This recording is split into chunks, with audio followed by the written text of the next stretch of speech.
Hi ചങ്കളെ, എല്ലാവർക്കും മേഫിൻ ബ്ലോഗിന്റെ പുതിയൊരു വീഡിയോയിലേക്ക് സ്വാഗതം. എന്നും വെറൈറ്റികൾ ഇഷ്ടപ്പെടുന്ന മലയാളികളുടെ മുന്നിലേക്ക് ഇന്ന് ഞാനൊരു വെറൈറ്റി തക്കാളിക്കറി എല്ലാവർക്കും വെക്കാമെന്നറിയാം. എങ്കിലും ഇതിലൊരു പ്രത്യേക ചേരുവകൾ ചേർക്കുന്നുണ്ട്.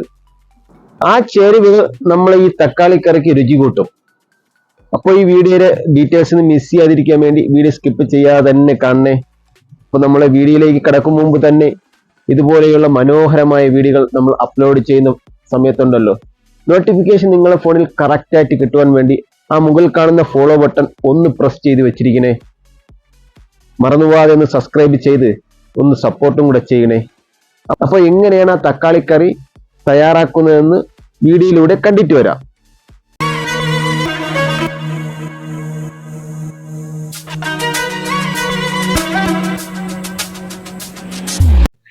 അപ്പൊ ഞാൻ എടുത്തിരിക്കുന്ന ഒരു 3 പഴുത്ത മീഡിയം സൈസ് തക്കാളിയും 2 സവാളയാണ്.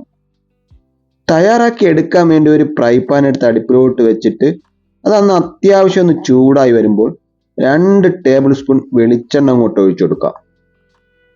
വെളിച്ചെണ്ണ നല്ലപോലെ ഒന്ന് ചൂടായി വരുമ്പോൾ നമ്മൾ ആദ്യം ചേർത്ത് കൊടുക്കുന്നത് 1 ടീസ്പൂൺ കടുകാണ്. ഇനി കടുകൊക്കെ നല്ലപോലെ പൊട്ടി വരണം. ആ സമയത്ത് നമ്മൾ ഇതിലേക്ക് കുറച്ച് സ്പെഷ്യലായിട്ടുള്ള ഇൻഗ്രീഡിയൻസ് ചേർത്ത് കൊടുക്കുന്നുണ്ട്. നമ്മളിപ്പോൾ ഇതിലേക്ക് ചേർത്ത് കൊടുക്കുന്നത് 1 ടീസ്പൂൺ പെരിഞ്ജീരകമാണ്. കൂടെ തന്നെ സ്പെഷ്യലായിട്ടുള്ള ഒരു സംഭവമാണ് ഉഴുന്നാണ്. അത് 1 ടീസ്പൂൺ ചേർത്ത് കൊടുക്കുന്നുണ്ട്. ഇനി ഇതിന് നല്ലപോലെ ഒന്ന് ഇളക്കിയെടുക്കുക. ഇപ്പൊ നമ്മൾ മീഡിയം ഫ്ലെയിമിലാണ് വെച്ചിരിക്കുന്നത്. ഹൈ ഫ്ലെയിമിൽ വെക്കരുത്, കരിഞ്ഞു പോവും. ഇപ്പൊ മീഡിയം ഫ്ലെയിമിൽ വെച്ചിട്ട് നമ്മൾ വഴറ്റിയെടുക്കുന്നതാണ്. ഇത് മൂത്ത് വരുന്ന സമയത്ത് ഒരു 6 വെളുത്തുള്ളി അല്ലി നെടുവേ പൊളന്നതാണ്, അതും കൂടെ ഇട്ട് കൊടുക്കുന്നുണ്ട്.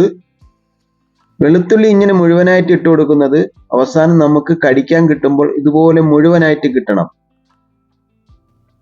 ഇനി ഒരു 4 പച്ചമുളകും നെടുവേ കീറിയതും കൂടെ ഇട്ട് കൊടുത്തിട്ട് ഇതെല്ലാം കൂടെ ഒന്ന് മൂപ്പിച്ചെടുക്കണം. ഈ വെളുത്തുള്ളിയും പച്ചമുളകും ചെറുതായിട്ടൊന്ന് വാടി വരുന്ന സമയത്ത് കറിക്കൊരു ഫ്ലേവറിന് വേണ്ടി 1 തണ്ട് കരിവേപ്പില അങ്ങോട്ട് ഇട്ട് കൊടുക്കുന്നുണ്ട്.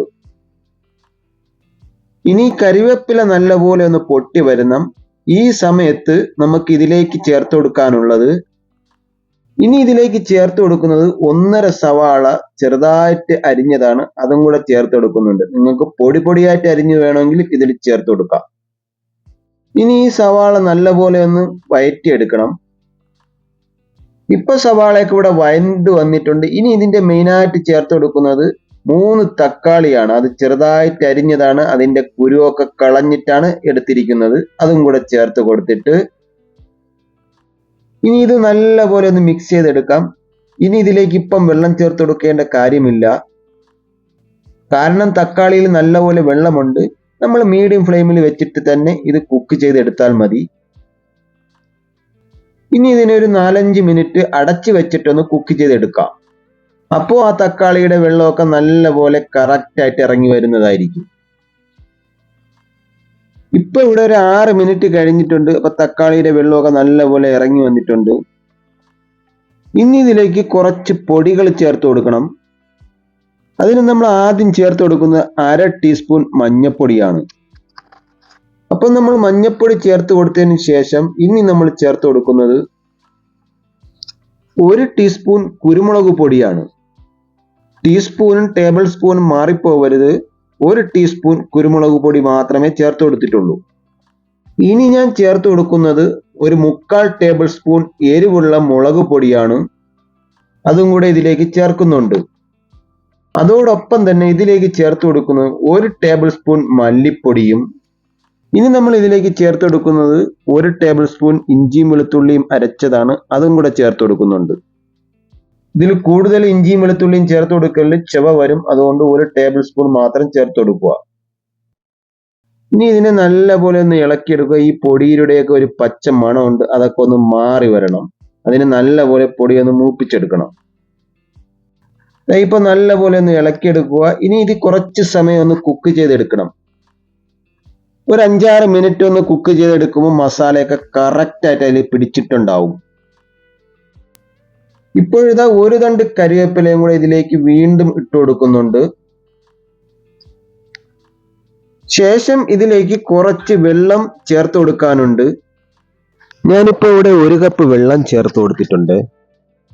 ഇനി നമുക്ക് ആവശ്യത്തിനുള്ള ഉപ്പും കൂടെ ചേർത്ത് കൊടുക്കാം. ഞാൻ ഇവിടെ 1 ടീസ്പൂൺ ഉപ്പും കൂടെ ചേർത്ത് കൊടുക്കുന്നുണ്ട്. ഇനി നമുക്ക് നല്ലപോലെ അതിനൊന്ന് ഇളക്കിയെടുക്കാം. നമുക്ക് ഇത്രയും ഗ്രേവി ആവശ്യമില്ല, അതിനായി കുറച്ചുകൂടെ വറ്റിച്ചെടുക്കാനുണ്ട്. ഇനി നമുക്ക് ഒന്നും കൂടെ അടച്ചു വെച്ച് കുറച്ച് സമയം കൂടെ ഒന്ന് കുക്ക് ചെയ്തെടുക്കാനുണ്ട്. കുറഞ്ഞത് 3-4 മിനിറ്റ് കൂടെ ഒന്നും കൂടെ തിളപ്പിച്ചെടുക്കാം. ഇപ്പോഴിതാ ഗ്രേവിയൊക്കെ നല്ലപോലെ വറ്റി ഇവിടെ കിട്ടിയിട്ടുണ്ട്. ഇപ്പം നമ്മുടെ തക്കാളിക്കറി ഇവിടെ റെഡി ആയി കിട്ടിയിട്ടുണ്ട്. ഇനി ഇത് വാങ്ങുന്നതിന് മുമ്പ് തന്നെ കുറച്ച് പച്ച വെളിച്ചെണ്ണയും കൂടെ ഒഴിച്ചു കൊടുത്തിട്ട് മല്ലിയില വേണമെങ്കിൽ നിങ്ങൾക്ക് ഇട്ട് കൊടുക്കാം. ഞാൻ മല്ലിയില ഇട്ട് കൊടുക്കുന്നില്ല. മല്ലിയില ഇട്ട് കൊടുത്താൽ കൂടെ ടേസ്റ്റ് ആയിരിക്കും. ഞാൻ അത് ഒഴിവാക്കുന്നതാണ്. ഇങ്ങോട്ട് നോക്കി നമ്മൾ വളരെ പെട്ടെന്ന് ഒരു തക്കാളിക്കറി ഉണ്ടാക്കിയെടുക്കുന്ന ഒരു സ്പെഷ്യലായിട്ടുള്ള ഒരു തക്കാളിക്കറിയാണ്. ഒന്ന് ട്രൈ ചെയ്ത് നോക്കണേ. നല്ലപോലെ കുറുകി അടിപൊളിയായി കിട്ടിയിട്ടുണ്ട്. പിന്നെ ഇതിന്റെ ബെനിഫിറ്റ് എന്ന് പറഞ്ഞാൽ ഇത് ഏതിൻ്റെ കൂടെയും കഴിക്കാം. ഇതിന് നല്ല എരിവും നല്ല പുളിപ്പും എല്ലാം കൂടെ ഒരുമിച്ച് വരുമ്പോൾ നല്ല ടേസ്റ്റ് ആയിരിക്കും. നിങ്ങൾ എന്തായാലും ഇതേപോലെ ഒന്ന് ട്രൈ ചെയ്ത് നോക്കിയോ, സൂപ്പർ ടേസ്റ്റ് ആണ്. അപ്പോൾ ഇന്ന് തന്നെ വീട്ടിൽ നിങ്ങൾ ട്രൈ ചെയ്ത് നോക്കിയിട്ട് അതിന്റെ ഫീഡ്ബാക്ക് താഴെ കമന്റ് ബോക്സിൽ അറിയിക്കാൻ മറന്നു പോകരുത്. എന്റെ ഈ ചാനൽ ആദ്യമായിട്ടാണ് കാണുന്നതെങ്കിൽ സബ്സ്ക്രൈബ് ചെയ്തൊന്ന് സപ്പോർട്ട് ചെയ്യാൻ മറന്നു പോകരുത്. ഇപ്പൊ എല്ലാവരും വീഡിയോ കണ്ടെന്ന് വിചാരിക്കുന്നു. ഇപ്പൊ തക്കാളിക്കറി എങ്ങനെയാണ് ഉണ്ടാക്കുന്നതെന്ന് സിമ്പിൾ ആയിട്ട് ഉണ്ടാക്കിയെടുക്കുന്നതെന്ന് കണ്ടല്ലോ. ഒരു വ്യത്യസ്തമായ രീതിയിൽ മസാലകളൊക്കെ ചേർത്ത് ഉണ്ടാക്കിയെടുക്കുന്നതാണ്. നല്ല ടേസ്റ്റ് ആണ്. ദോശയുടെയും ഇഡ്ഡലിയുടെയും കഴിക്കാൻ നല്ല ടേസ്റ്റ് ആണ്. എന്തിനേറെ നമ്മളെ ചൂട് ചോറിൻ്റെ കൂടെയൊക്കെ കഴിക്കും. ഒരു നേരമൊക്കെ കറി ഇല്ലെങ്കിലും ഇത് ധാരാളമാണ്. അടിപൊളി ടേസ്റ്റാണ്. നിങ്ങൾ എന്തായാലും ഒന്ന് ട്രൈ ചെയ്ത് നോക്കിയോ. തക്കാളിക്കറി പലവരും പല രീതിയിലൊക്കെ ഉണ്ടാക്കിയെടുക്കുന്നുണ്ട്. ഇപ്പൊ ഞാൻ ഇവിടെ എന്റേതായ ഒരു രീതിയിൽ, ഒരു വ്യത്യസ്തമായ രീതിയിലാണ് ഞാൻ ഉണ്ടാക്കിയെടുത്തിരിക്കുന്നത്. അപ്പോൾ എല്ലാവരും വീഡിയോ ഒന്ന് കണ്ട് സപ്പോർട്ട് ചെയ്യണം. നിങ്ങളെ പ്രോത്സാഹനമാണ് നമ്മുടെ ഈ ഇതേപോലെയുള്ള വീഡിയോകൾ ചെയ്യാൻ നമുക്ക് പ്രേരണയാവുന്നത്.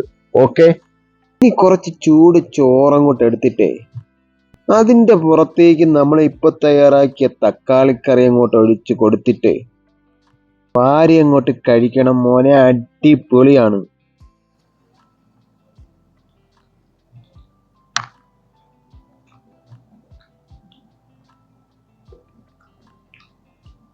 അടിപൊളി ടേസ്റ്റ് കേട്ടോ.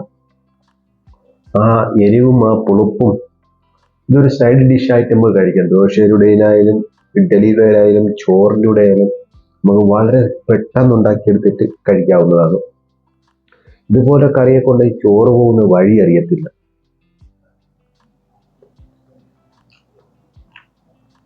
അടിപൊളി ടേസ്റ്റ്. നിങ്ങൾ എന്തായാലും ഒന്ന് തയ്യാറാക്കി നോക്കിക്കോ. തക്കാളി കറിയൊക്കെ എല്ലാവരും പല രീതിയിലേക്ക് ഉണ്ടാക്കണം. ഇതുപോലെ രീതിയിൽ ഉണ്ടാക്കി നോക്കിയിട്ടൊന്ന് കഴിച്ചു നോക്കൂ. ഒന്നും പറയാനില്ല, അടിപൊളി. നല്ല കിടിലം കിടുക്കാച്ചി വീഡിയോയുമായി അടുത്ത ദിവസം കണ്ടുമുട്ടുന്നത് വരെ നിങ്ങളുടെ സ്വന്തം സൈനിങ് ഔട്ട്.